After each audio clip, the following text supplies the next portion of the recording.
In today's video, we are going to be covering a topic we covered almost a year ago. The Air Force started a program last year where they were attempting to ascertain a light attack variant. There were 4 different candidates that different companies had put forward, and they have decided on one. Now, why they needed this type of an aircraft was a mystery, and still kind of is, but I think we're a little bit closer to figuring out what they're actually going for. We're also going to talk about an allegation made by a sitting senator, Rick Scott from Florida. This idea that he has to use the Navy to blockade oil transport between Venezuela and Cuba. We're going to have to do a bit of a logic experiment there, put on our thinking caps, to see how that is a total fail, to ascertain why the Navy could never be used, our Navy could never be used in this type of a role. So, real quick, let's just bring up the images. On the right, we have the original 4 aircraft that the Air Force was looking at for some new mission. The upper right is the 802 Longsword, which is basically a heavily armored crop duster with a bunch of weapon points on the wings. The one in the middle is the 829 Super Tucano. This is the variant that the Air Force has decided to grant the contract on. It's been used all around the world by many different militaries, even ours in Afghanistan. Very cost-effective to operate. It is the workhorse of a lot of militaries that don't have huge budgets. Over here to the right, but in the lower left of this section, is the second place runner-up, the AT-6 Wolverine, made by Textron, and right next to that is another Textron entry, the Scorpion, which was actually a jet, a light attack jet, per se. The Marines have said that they would like to continue doing testing on this jet because it has some very unique capabilities. It's got a lot longer range, it's faster, of course, has a higher ceiling. But over here on the left, I'm sure a lot of you are wondering, why do I have a picture of an oil tanker and an aircraft carrier? Well, let's put on our thinking caps and let's see what maybe Rick Scott was going for. Rick Scott, by the way, for all of his bragging about having been in the Navy, was in the Navy for all of 29 months, achieving the rank of E4 as a radar technician. Now, for those of you who've been in the military, you're probably scratching your head because the very base limit that you can sign up for, minimum, is 48. Now, what happened back in 70 when he was in, who knows? But there's no indication that he did anything dishonorable while he was in the Navy. But since, oh yeah, absolutely, and we're going to cover that. But let's talk about this idea for a minute. So you're the captain of a tanker, and you're loaded with oil, and you're leaving Venezuela. And here comes an aircraft carrier. Now, U.S. aircraft carrier. Now, let's think of your options as a captain of the aircraft carrier. You could place your vessel in between the tanker and its destination. That would be an insanely irresponsible thing to do, given that we can see even cargo vessels, which are much smaller than tankers, can knock destroyers around like they're not even there and only get minimal damage, based on the issue with the Fitzgerald. Your aircraft carrier is not as big as that tanker, and that tanker is a giant floating bomb. If he rams you, you have just destroyed billions and billions of dollars in American taxpayer dollars, billions of dollars in taxpayer assets, and you might cost the lives of up to 5,000 sailors. You would never do that. Now, some people are probably out there saying, wait, it's an aircraft carrier. We can launch jets, and they can fire on it. Think about that for a minute. Are you really going to order someone to fire air ordnance on a floating bomb in the Caribbean? I can't think of any more definition of an illegal order than that. Of all the things that you could do, I don't think any captain of an aircraft carrier would give that order, regardless of who told him to give it. Let's say somewhere there was a submarine. No one's going to launch a torpedo on a vessel like this. The catastrophic amount of damage to the environment. Not that, our sailors should be, worrying about, stepping on or destroying some endangered species in some jungle somewhere, but this is a little bit bigger. Exploding giant bombs, creating a nightmare for all other traffic, boat traffic, shipping traffic in the region. That would never happen. You can't physically block him. You can't fire weapons on him. The only third option that you have would be take control of the bridge. How would you do that? Well, some people might say you'd come in with helicopter loads full of assault forces, or you could run smaller vessels up along the side and attempt to board it that way. If that were the case and Nicolas Maduro or the leader of Cuba was worried about such a thing, all they'd have to do is put a squad, maybe two, of their own military assets aboard, and that ends that. Because that bridge is 14 stories up. It'd be like shooting fish in a barrel. It'd be a suicide mission. You'd never get aboard. It'd be target practice, basically. So that's not an option. The only real option, and it's not a good option, is to use some type of an asset to kill everybody aboard the bridge without actually putting your people in harm's way.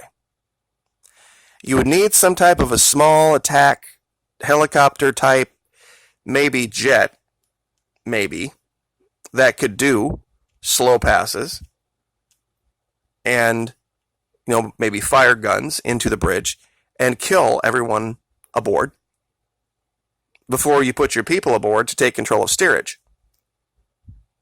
Now that makes a lot more sense for the 4 planes on the right, doesn't it?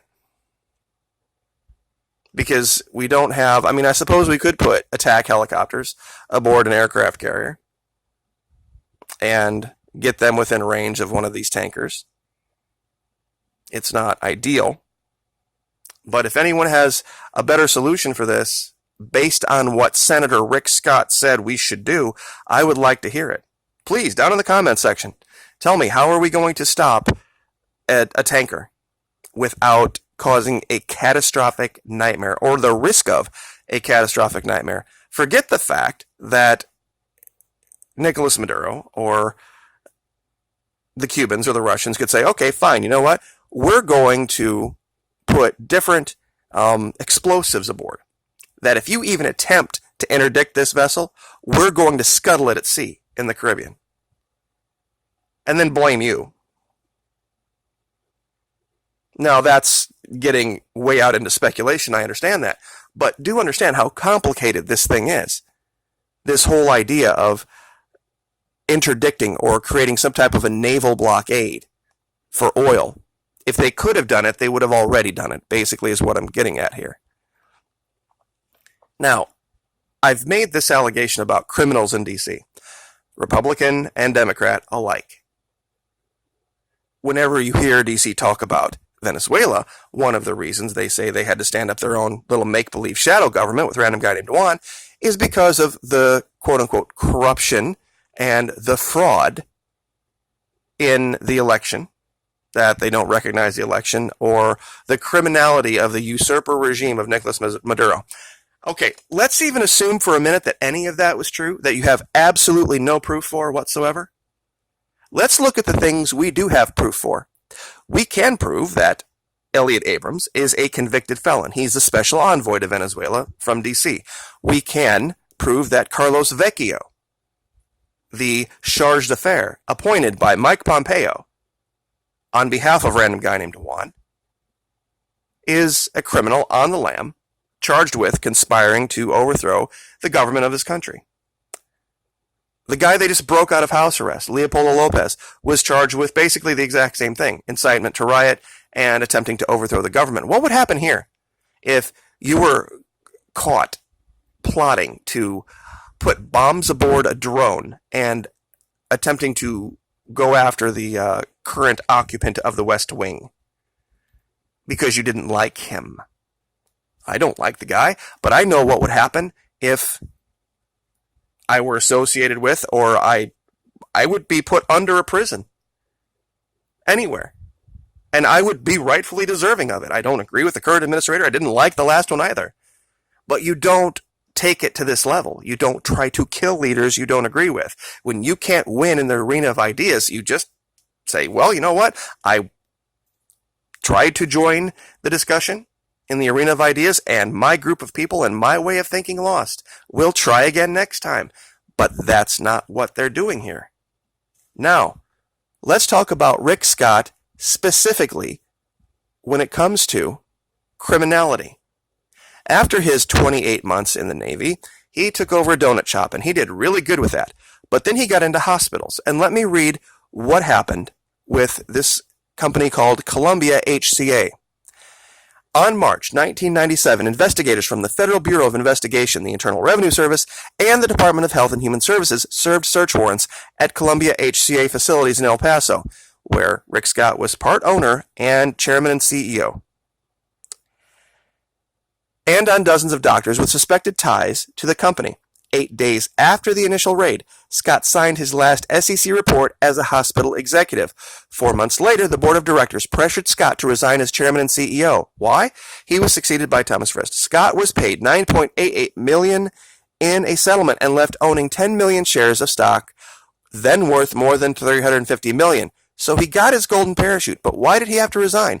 The directors had been warned in the company's annual public reports to stockholders that incentives Columbia HCA offered doctors could run afoul of a federal anti-kickback law passed in order to limit or eliminate instances of conflicts of interest in Medicare and Medicaid. Now it gets better. During Scott's 2000 deposition, he pled the fifth many times. In settlements reached in 2000 and 2002, Columbia HCA pleaded guilty to 14 felonies that occurred while he was chairman and CEO, and agreed to a $600+ million fine in what was at the time the largest healthcare fraud settlement in American history. Columbia HCA admitted systematically overcharging the government, read the American taxpayer, by claiming marketing costs as reimbursable, by striking illegal deals with home care agencies, and by filing false data about the use of hospital space. They also admitted, fraudulently billing Medicare and other health programs by inflating the seriousness of diagnoses and to giving doctors partnerships and company hospitals as a kickback for the doctors referring patients to HCA. They filed false cost reports, fraudulently billing Medicare for home health care workers and paid kickbacks in the sale of home health agencies and to doctors to refer patients. In addition, they gave doctors loans, meaning bribes, never intending to be repaid, free rent, free office furniture, and free drugs from hospital pharmacies. This was the largest fraud settlement in American history. Who was responsible for it? Rick Scott, governor of the state of Florida, and now senator of the state of Florida. Tell me again that D.C. has a solution. Please. Tell me how an R or a D has a solution for going forward in our country. It's not possible.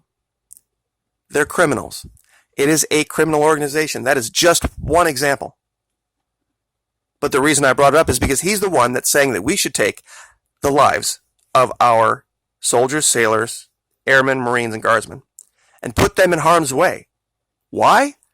Because they want to depose a quote-unquote criminal government in Venezuela? Really?